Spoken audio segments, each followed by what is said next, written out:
Mahal, kain na. Nakaluto na ako. Di na ako kakain. Papasada na ako, tanghali na. Di na rin ako dito mananangalian. Pupuntahan ko ang malaking bahay. Naghanap daw ng driver ang bago may-ari. Baka mas maayos ang kita doon kaysa sa pamamasada na tricycle. Sa taas ng presyo ng gasolina, hindi kasya ang kinikita ko sa panggastos natin. Madagdag pa ang gamot mo sa gastusin natin eh. Sige mahal, mag-iingat ka. Pasensya ka na at nakakadagdag ako sa bigat ng pasanin mo. Ako naman, huwag ka na lang magdrama. Pahinga ka na para lumakas ang katawan mo. Susubukan kong bumili ng gamot para sa hika mamaya. Salamat.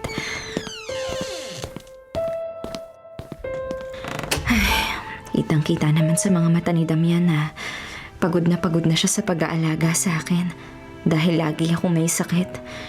Minsan hindi na rin niya maiwasang mainis dahil wala na akong naiaambag na pera sa panggastos namin. Dumadagdag pa ako sa gastusin. Pero maswerte pa rin ako na hindi niya ako iniiwan. Kaya patuloy ko lang siyang mamahalin at aalagaan.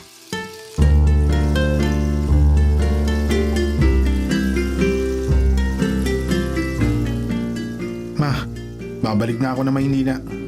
Oo nga pala. May isang aplikante para maging driver sa labas. Pinapasabi ng gwardiya. Kanina ka pa ba nakasilip dyan sa may bintana? Teka, sinisilip mo ba yung aplikante? Ano namang masama kung ina-admire ko lang ang beauty of nature? Matipuno ang katawan, gwapo, at matangkad ang lalaking yun. Hindi mo ka mabaho kahit medyo tandang skin tone. Ay, huwag mo sabihin kursunada mo na naman. Pati ba naman dito sa probinsya, ganito pa rin? Akala ko ba kaya ka lumipat dito para makapagsimula ka muli? I'm not staying here for good. I'm just taking a break. Para malayo sa mga buwisit na babaeng sumusugod sa akin para bang inago ko ang mga boyfriend nila at asawa. Kasalanan ko bang masyado akong yummy, maganda at mayaman? Sila ang lumalapit sa akin. Huwag mong i-justify ang pagiging player mo. Magseryoso ka naman. Magsimula ka ulit. Magbagong buhay ka na, Ma. Nagsisimula naman ako ulit Bagong bahay, bagong buhay, bagong boy. Ayoko nang marinig, Ma. Iba dito sa probinsya. Maliit lang tong bayang nilipatan natin. Kapag nachismis ka rito, kakalat sa buong lalawigan. Kaya kung paiirali mo na naman yung ugali mo, siguraduhin mong very private ang taong mapipili mo para hindi ka mabalita sa buong bayan. Napaka-kontrabida mo talaga. Wala pa naman akong ginagawa. Pinipigilan mo na ako. Papasukin mo na sa dining area ang aplikante. Magbibihis lang ako. Sabihan mo rin si Manang na maghanda na ng tanghalian. Magbibihis? Nakabihis ka na, Ma. Hindi masyadong maganda itong suot ko. Masyado akong balot na balot. Mainit. Basta, papasukin mo na sa sala at umalis ka na pabalik ng Maynila. Para wala nang tumatalak sa akin dito. Ma!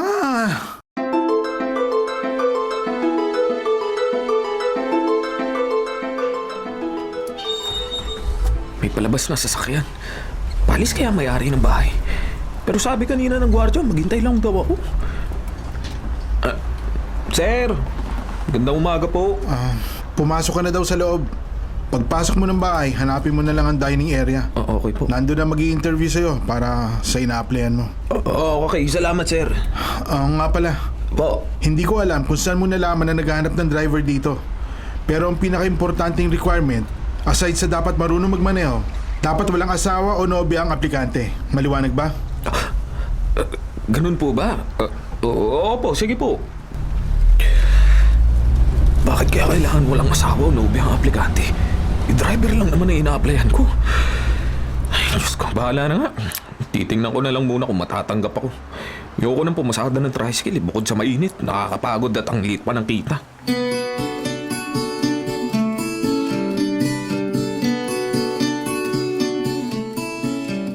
Maupo muna kayo habang hinihintay si Madam. Sige. Bakit po may pagkain habang narito ako? Ibig kong sabihin, dito pa talaga ako maghihintay. Hindi pa nanananghalian si Madam. Inutos ng anak niya bago umalis na maghain para sa inyo. Nakita mo siguro si Sir Diego kanina bago umalis. Oo. Nakita ko nga si Sir pero... Maghain para sa amin? Patay ako? Iyon ang pagkakaalam ko. Hintayin mo na lang si Madam, palabas na yon. Okay. Bakit kaya pati ako kakain pa? Mag-a-apply lang naman ako ng trabaho. Baka kailangan ko na umalis dito. Ay, Diyos ko. Are you really sure you're leaving? Ang ganda niya. Mukhang Diyosa. Kung ayaw mo nang maging aplikante at aalis ka na, have lunch with me first. Pero kung gusto mo pa, tell me your name at sabihin mo lang na dito ka lang at hindi ka aalis. Ako po si Damian at dito lang ako. Hindi ako aalis. Good. I'm Karina. Now, get down and eat me. Ano po? Oops. What I meant was, sit down and eat with me. Kainan muna bago ang usapan. Sige po.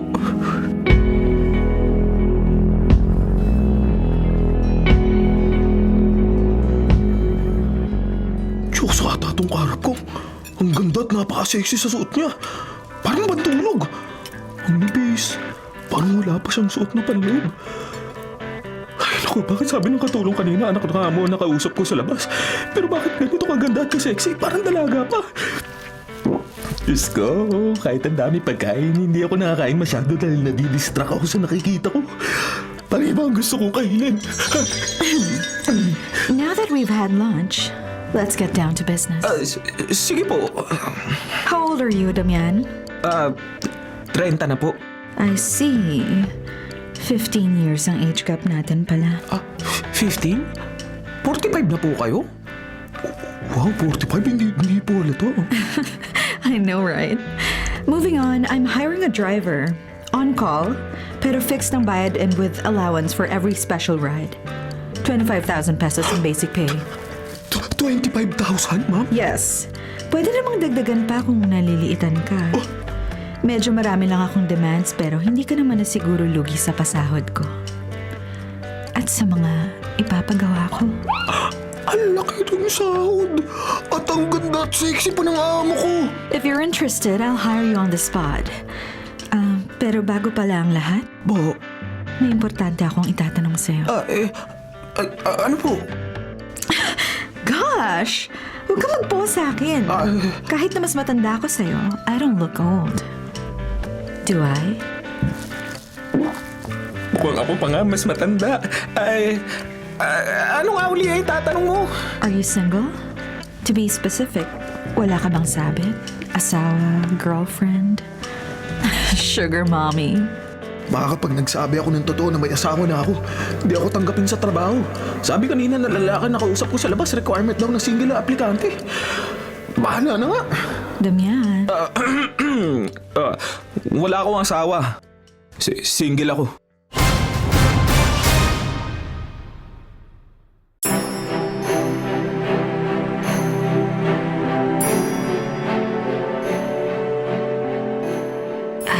Ginabi ka na ata.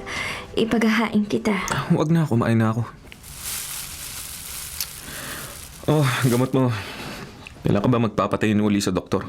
Nasa isang convention pa ang doktor ko. Ay, naku naman. Sumasakit pa ba ang dibdib mo? Nahihirapan ka pa ba huminga? Matake pa ba ang hika mo?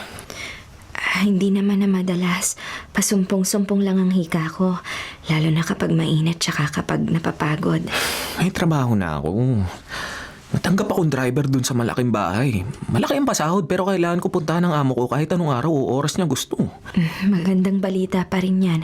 Mas maayos na ang kita mo. Kaya nga kung gusto mong magpagamot anytime, pwede na. Sa isang linggo pagbalik ng doktor ko, pupunta ako sa klinik. Siya, sige, mabuti pa nga. Gusto ko rin naman mapabuti ang kalagayan mo, ano? Para sa akin, ang importante lang, nandito ka. Kasama ko. Okay na ako.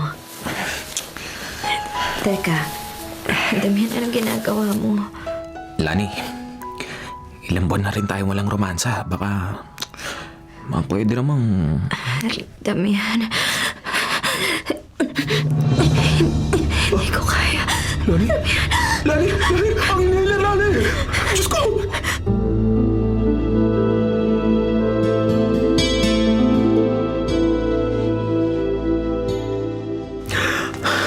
Lani, okay ka na ba? Pasensya ka na. Sinusubukan ko naman maging malakas para mapaligaya kita, kaso Hindi kaya ng katawan mo, Ona. Naalala ko na kung bakit hindi pwede ang gusto ko. Banyo na lang muna ako sa sarili. Tulog ka na. ang dami kong pagkukulang kay Damian. Pero wala naman akong magawa.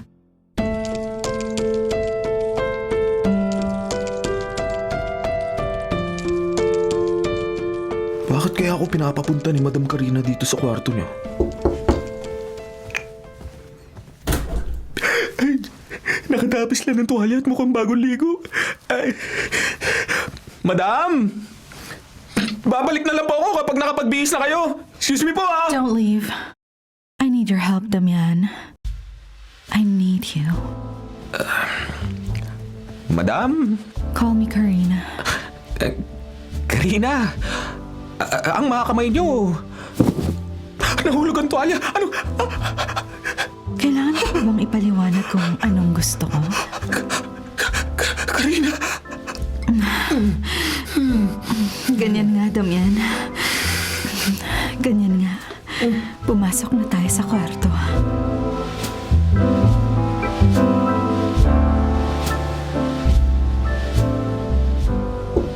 Lani!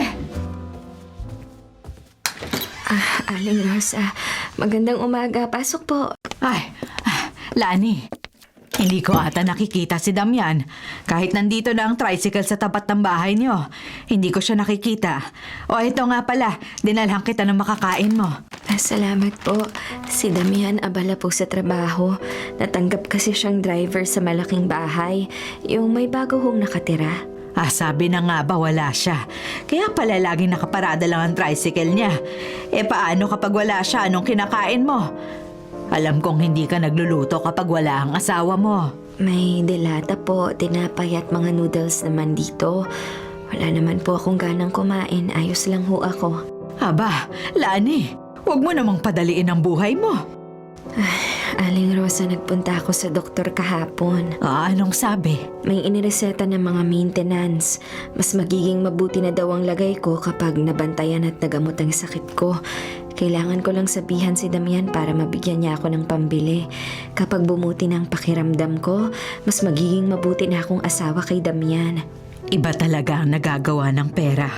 Dati ayaw mo ang magpa-doktor. Gusto ko naman ding maging maayos ang pakiramdam ko para mas maalagaan ko pa ang asawa ko. Mahal na mahal ko po si Damian, Aling Rosa. Nako, sana ganun din siya sa'yo. Oo naman po. Alam kong mahal ako ng asawa ko at hinding-hindi niya ako iiwan.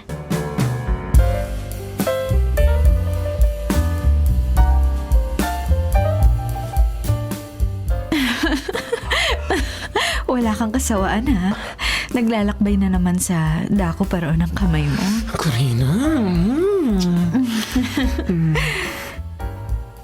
3 buwan na simula nung pumasok ka sa akin. I mean, sa buhay ko. Malit pa oh. Mamaya na tayo mag-usap. I have a proposal. Marry me. Ano? Kasal. Gusto ko magpakasal tayo. Masama ba yun?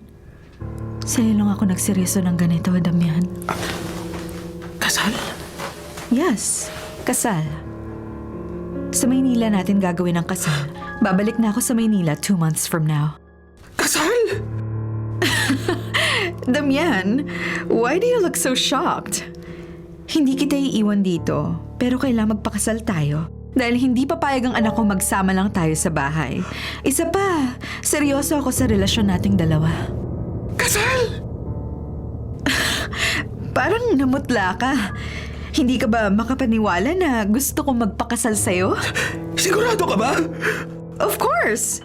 What's mine is yours kapag nagpakasal tayo. Kung malaki ang bahay ko dito sa probinsya, mas malaki ang bagong bahay ko sa Maynila. Marami rin akong mga negosyo at kotse. Kita mo naman dito, 4 ang pinagpapalit-palit natin. Sa Maynila, mas marami pa. Ano, papayag ka na ba?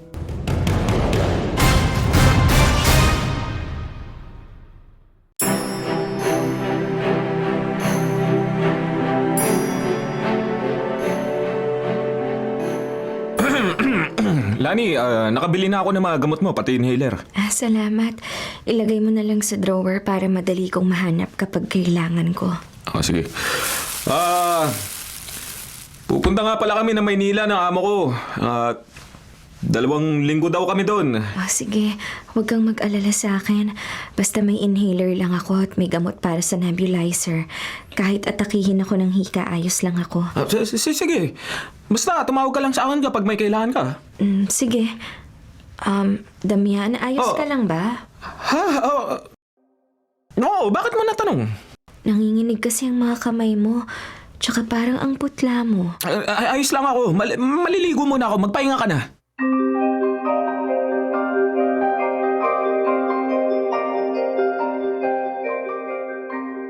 Isang linggo rin ako nakabakasyon sa bahay ng kapatid ko sa kabilang bayan. Kamusta na kaya itong si Lani? May mga dala akong pasalubong sa kanya. At suman para umagahan na rin. Ano ba yung mabahong amoy na yun? Parang nabubulok na karne.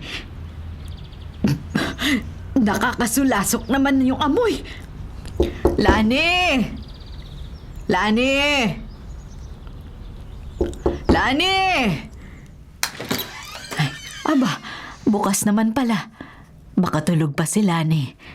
Papasok na lang ako at ilalapag ko itong dala kong pagkain sa lamesa nila. Ay, nako. Pero ang baho talaga. Ay, Diyos ko! Lani! Lani!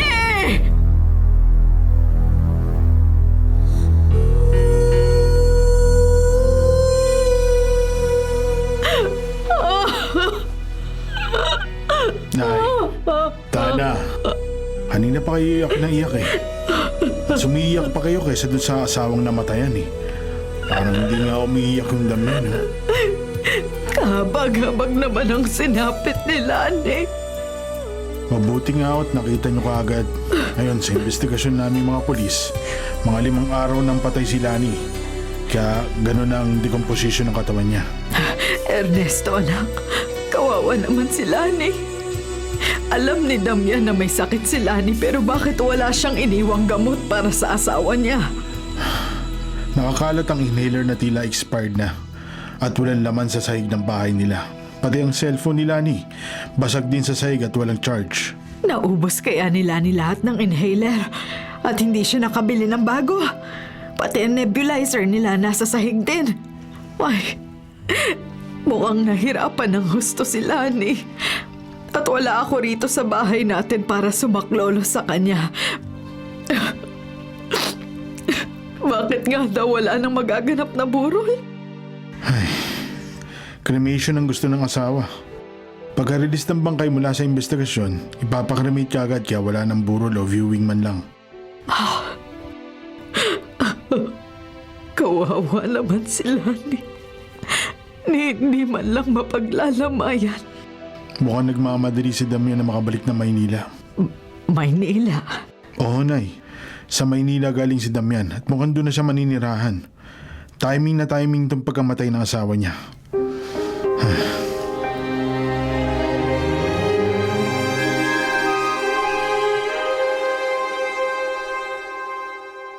Karina, mahal, I'm back. Buti naman nakabalik ka na. Miss na miss kita. Ang tagal ng 4 na araw. Mahal, namiss din kita. Ligo tayo, ang init eh. Sige, mahal. Mauna ka na sa shower. May kukunin lang ako. Sige. Bilisan mo ha. Sabik na ako sa'yo eh. Oo, bibilisan ko. Ay naman, nakakapagod ang biyahe. Mabuti na lang natapos agad ang mga kailangan ayusin. Makakapagpakasal na kami ni Karina. Teka, paano bumukas mag-isa ang pinto ng banyo? Pati yung dryer! Karina! Ikaw ba yan? Pinapagtripan mo ba ako? Ikaw ba dyan sa banyo? Lani! Anong ginagawa mo dito?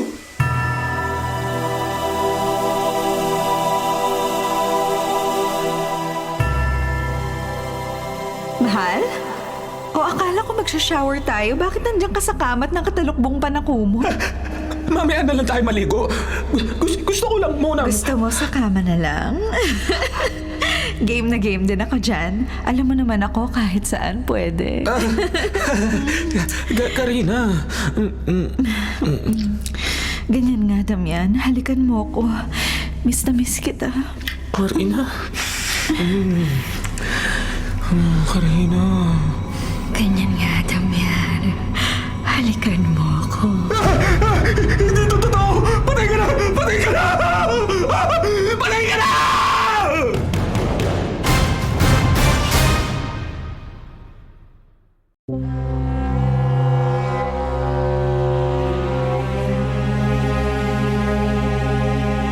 Patay ka na! Patay ka na! Damian! Damian, gising! Nananaginip ka! Nanaginip! Karina! Karina! Karina! Oo, ako to. Bakit? Ano ba napanaginipan mo? Bakit parang takot na takot ka? Tinulugan mo na nga ako kagabi. Tapos ngayon parang binangungot ka pa. Tinulugan? Oo. Sabi mo maliligo tayo. Tapos pagbalik ko sa kwarto, nasa kama ka at nakatalukbong pa. Nakatulog ka ba agad sa pagod? Hindi ka na ata nakapunta ng banyo, nakatulog ka kaagad. Karina, halika. Karina. Action agad? Walang mumog-mumog? Miss na miss mo ako, ano? Magpakasal na tayo. Kahit hindi na sa simbahan. Basta magpakasal na tayo. Talaga? Pumapayag ka na? Sige, agad-agad nating ipapaayos ang kasal. Pero bago yan, mag-celebrate muna tayo dito sa ilalim ng kumot.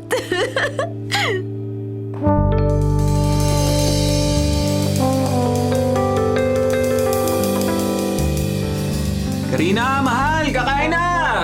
Damian, mahal. Kakain na. Yani? Mahal, may kausap ka? Wala. Tinatawag lang kita kasi kakain na tayo.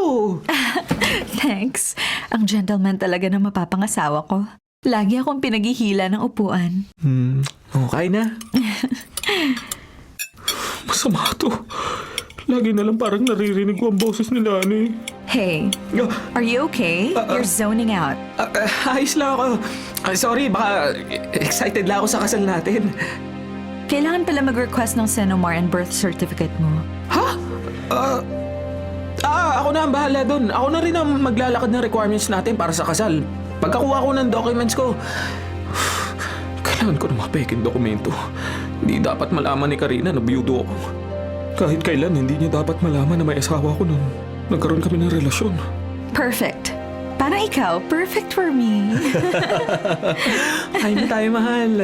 Okay, then mamaya, magpunta tayo sa mall. Oh, mall. Ipapag-shopping kita ulit. Saka bilhin na natin yung nagustuhan mong kotse. Oh! May stock na raw sa kulay na gusto mo. Talaga? Thank you, mahal na! Anything for you.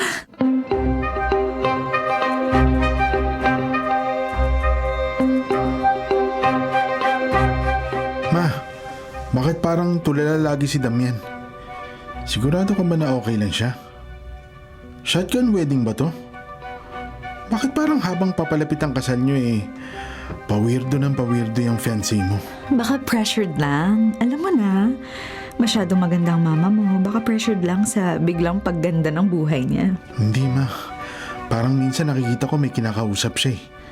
Minsan nga nakatingin sa salamin tapos may kausap. Ang weird talaga. Ikaw sabi mo ayos ka na sa pagpapakasal ko. Bakit ngayon parang ang dami mo na namang sinasabi? Wala naman akong magagawa kahit umayaw ko Ikaw pa rin naman ang masusunod. Ang buti na yung malinaw. Iimbestigahan ko yung fiancé mo, ma. Dapat dati ko na ginawa kaso ayaw mo. At magagalit ka sa akin. Pero ngayon, hindi na ako magpapapigil.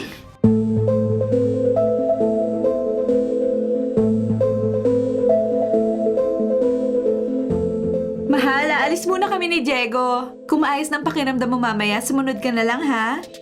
Sa resto branch natin kung saan ang wedding reception, may meeting kami with the manager. Come to think of it, matulog ka na lang pala. Ilang araw ka ng puyat. Your insomnia is acting up again. Pati ang performance mo sa kama affected na rin, kaya matulog ka muna, okay? Sige, mahal. Ingat kayo. Tigilan mo na ako, Lani. Patahimikin mo na ako. Patay ka na. Patay ka na. Patahimikin mo na ako. Tigilan mo na itong ginagawa mo. Patay na ako? Oo, Damian. Mahal, patay na ako dahil pinatay mo ako. Hindi totoo yan. Alin ang hindi totoo? Na nandito ako o pinatay mo ako? Umalis ka rito! Umalis ka sa isip mo! Hindi ako aalis dahil kailangang maalala mo sa bawat oras at bawat araw na pinatay mo ako, Damian! Pinatay mo ako! Mamamatay tao ka! Taksil! Mamamatay tao! Hindi! Patay ka na! Sinigurado ko patay ka na!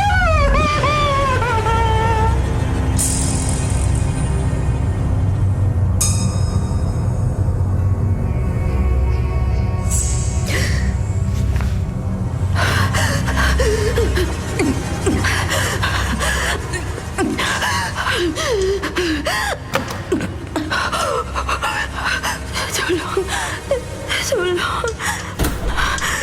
Damian! Damian! Buti dumating ka.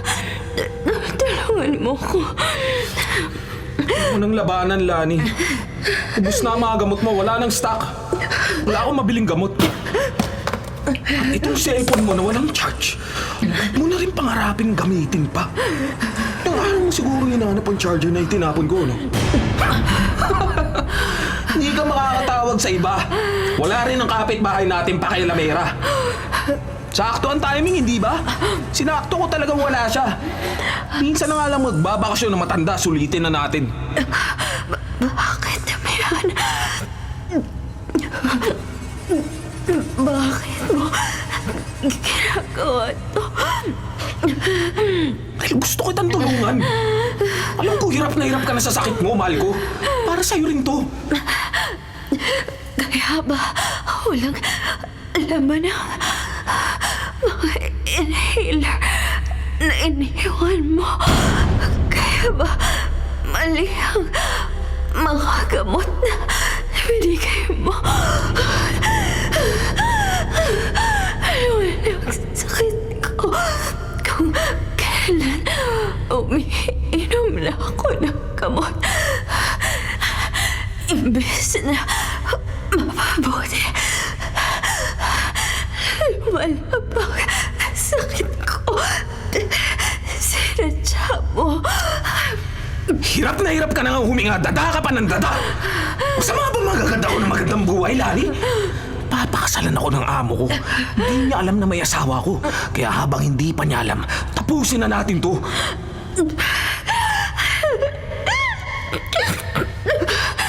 Nagiyak ka. Gaano katagal muna ako niloloko. Hindi naman kita gustong lukoy na matagal. Kaso tagal mo kasi mamatay.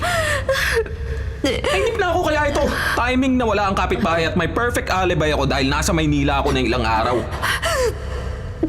Planado mo na to. Kasama mo.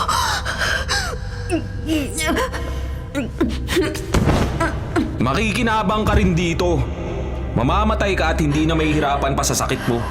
Ako naman, kaganda na ang buhay ko. Kunti sakripisyo naman para sa akin, Lani. Kung totoong mahal mo ako, hindi naman siguro sasama ang loob mo. Mamamatay ka rin naman talaga, di ba? Pinapaaga ko lang. Ay, naku naman. Eto, hawakan ko ang kamay mo habang nasa sahig ka na. Bilisan mo nang mamatay at maglilinis pa ako ng bakas ko rito. Kailangan ko na rin bumalik sa Maynila. O yan, nagihingalo ka na. Perfect! Babalikan kita. Babalik ako. Ayan! Ay, patay na. Makakabalik na rin ako sa Maynila.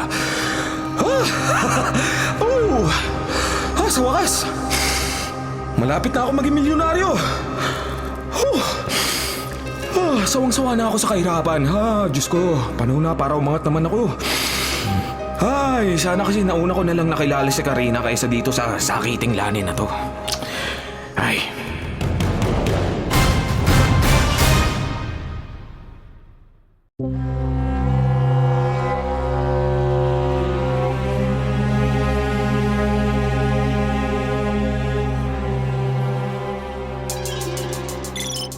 Hello, Diego? Ma, nasa bahay ka? Oh, bakit anak? Mapunta mo ako sa restaurant natin sa Timog. Malapit na ako doon. Doon tayo magkita sa opisina doon. Ha? Bakit hindi ka nalang umuwi dito sa bahay? Saka, saan ka ba galing? Ilang araw ka nang hindi nagpaparamdam dito? Galing ako sa probinsya. Sa bahay ni Damian. Ma, bukas na ang kasal mo. Pero bago yun, kailangan muna kita makausap. Please, ma. Magpunta ka na ngayon na. Hihintayin kita.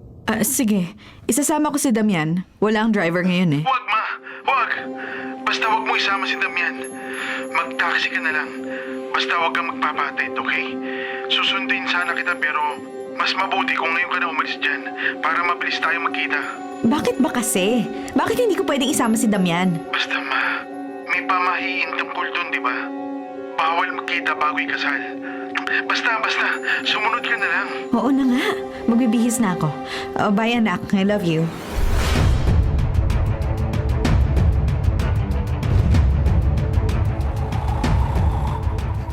Mahal, alis ka? Yeah. Teka, pahalik muna. Bagong toothbrush ako. Pupunta. Sumana kita. Sa resto sa Timog. Kamusta ka pala? Masakit pa rin ang ulo mo?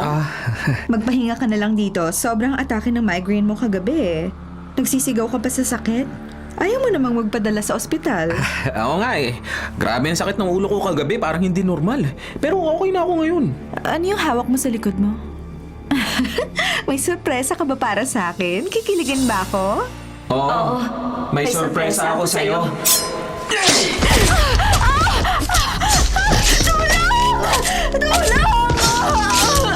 Damian! Bakit? Ano akala ninyo? Magiging maligaya kayong dalawa matapos ang ginawa ninyo sa akin? Hindi ako papayag na mapunta ka sa iba, Damian! Sabi ko sa'yo, babalik ako! Nagbalik na ako at hindi ka na matatahimik pa!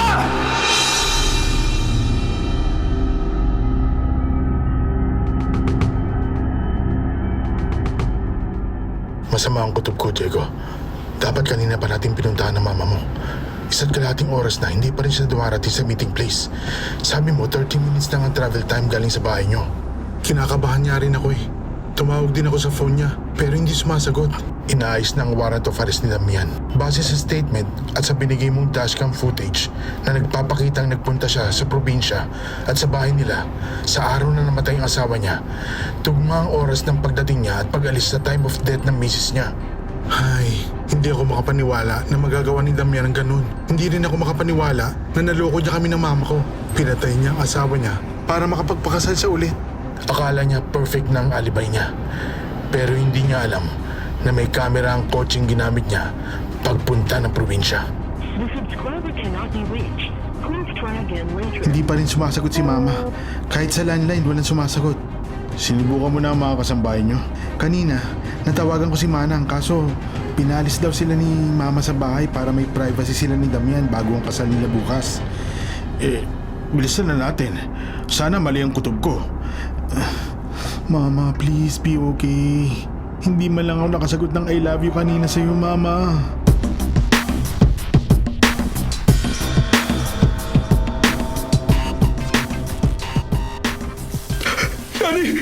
Anong ginawa mo? Anong ginawa ko? Hindi ba ikaw ang gumawa nito? Hindi ako sumaksak kay Karina. Ikaw ang pumatay kay Karina. Hindi ako. Mga kamay mo ang duguan, hindi ba? Hindi ako. Damian, may sorpresa ako sa'yo. Tingnan mo! Tumingin ka sa salamin, Damian! Ibinigay ko lahat ng gusto mo, Damian. Tapos ito pa ang igaganti mo sa akin. Bakit mo ako pinatay, Damian? Damian! Bakit? Bakit? Hindi ako gumawa nito. Hindi ako kanina. Maniwala ka, hindi kita gusto patayin. Hindi pa tayo kasal eh. Hindi ko pa nakuha kalahati ng pera ko. Bakit naman kita papatayin? Maniwala ka. Hindi kita pinatay. Hindi ako. Wala kang awa. Wala kang puso! Pagmasdan mo ang katawan kong naliligo sa dugo, Damian! Tingnan mo ang kasalanang ginawa mo!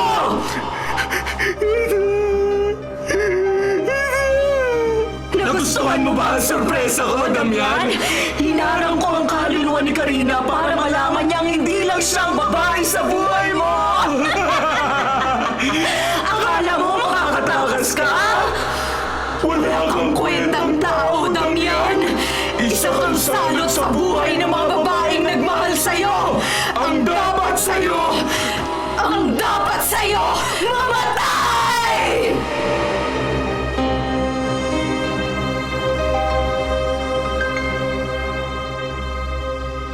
Nagwawala na naman yung pasyente sa loob ng maximum security psychiatric ward. Narinig ko nga sumisigaw. Para bang 3 boses ang meron siya. Minsan parang kinakausap niya pa ang sarili niya, 3 persona, ganun. Paano? 2 babae pala pinatay niyan. Ang sabi sa records nung pumasok dito, baliw daw.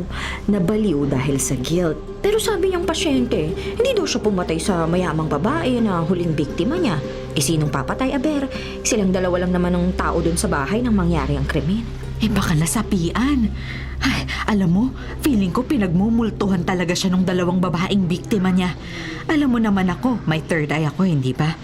Iba talaga ang pakiramdam ko nang pumasok yung lalaking yan dito eh.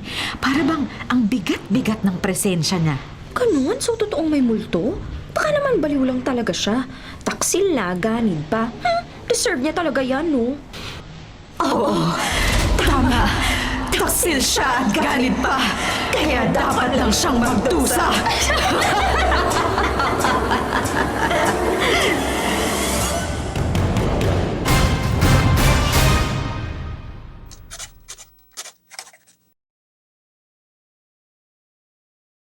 Mga kapatid, ito po ang inyong kapatid na si Lord De Vera. Nagsasabing, sana dito na tayo sa totoo. Dito na tayo sa True FM. At sana po'y mag-subscribe kayo at mag-follow sa mga social media accounts po ng @TrueNetworkPH. Sa Facebook, Instagram, sa X, sa YouTube, sa TikTok, at sa mga podcasts. Sana po, dito na tayo sa totoo, mga katrupa. Dito tayo